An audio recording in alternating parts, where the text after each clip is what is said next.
Hi, I'm Craig Lankford. I'm one of the conservative care physiatrists with the Texas Back Institute. I'm here today to talk to you about facet joint injections. When talking about facet joint injections, I think it's first important to understand what is a facet joint. If you're like me, you probably think of the stack of spinal bones called vertebral bodies, which are cushioned with a disc in between at every level. This runs from the base of the neck to the bottom of the spine at the sacral region, right at your belt line. But the spine also hooks together on the back side, and there's some small joints both on the left and the right side. At every level where there's a bone, at every level where there's a disc, there's a small joint. These joints are about the size of your first finger joint, and we call those facet joints. Those facet joints help stabilize the spine, hold things together, and are part of the critical anatomy of your spine. Those joints are just like any other joint in the body. They have a joint cushion called cartilage. As you age, that joint cartilage can start to roughen up. As those joints roughen up, that can start to become painful. The type of pain you might have associated with a facet joint pain is typically classically described as a stiff, achy back. Oftentimes you're very stiff getting going first thing in the morning, or if you sat down too long and then you go to stand back up, your spine is very stiff. It's hard to stand up straight because your back hurts. You also have facet joints in your thoracic spine, which is the middle back, and in your neck, which is the cervical spine. Those types of characteristic symptoms are a stiff, achy neck. Sometimes it can cause a radiating neck pain, headache up the back of the head. It can also cause pain that goes down into the shoulder blade region or out to the shoulder. Depending on which specific levels of the spine, those joints are starting to become symptomatic. In the middle back, you might have pain, similar sorts of achy pain across the backside in between the shoulder blades or down into the bra strap region, lower down below the shoulder blades. People with facet joint pain might come see the doctor when they've had these symptoms on a chronic basis, usually more than 3 months.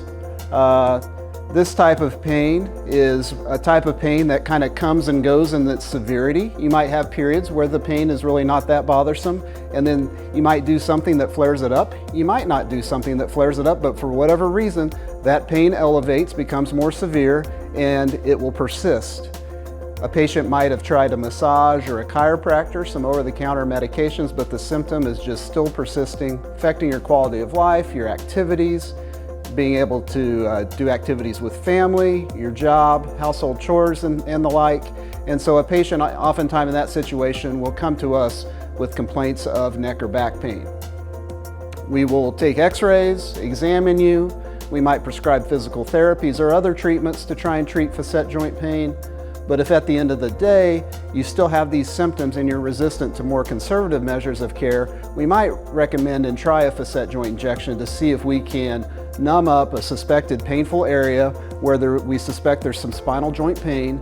If there's pain inside that joint, when we numb it up, your pain should significantly improve.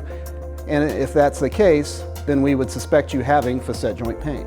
So if we do indicate you for a facet joint injection, that is typically done as an outpatient procedure. It's done under a special x-ray machine. You would come in on the day of procedure. You would be prepared by the nursing staff, and we would get you ready. You would place on a surgical gown.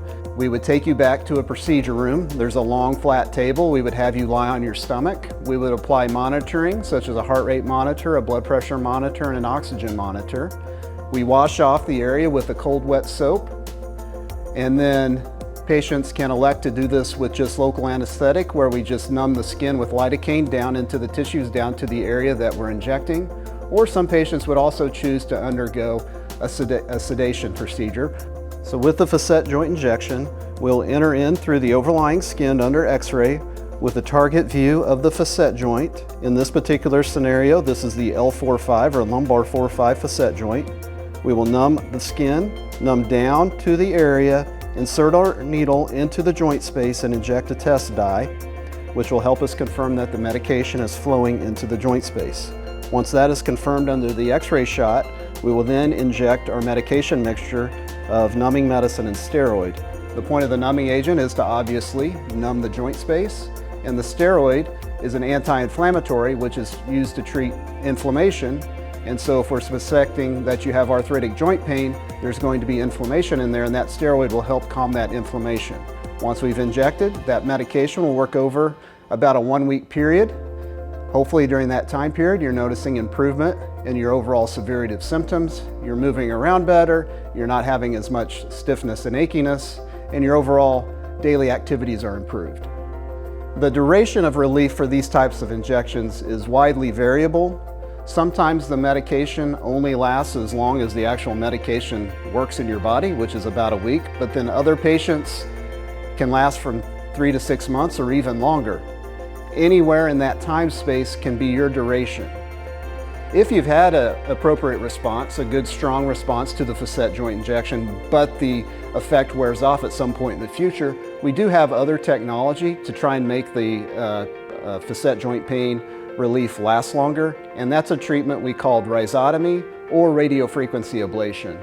So if you're experiencing symptoms of a chronic achy neck or back pain and would like further evaluation, please give us a call at the Texas Back Institute and we'd be happy to see you.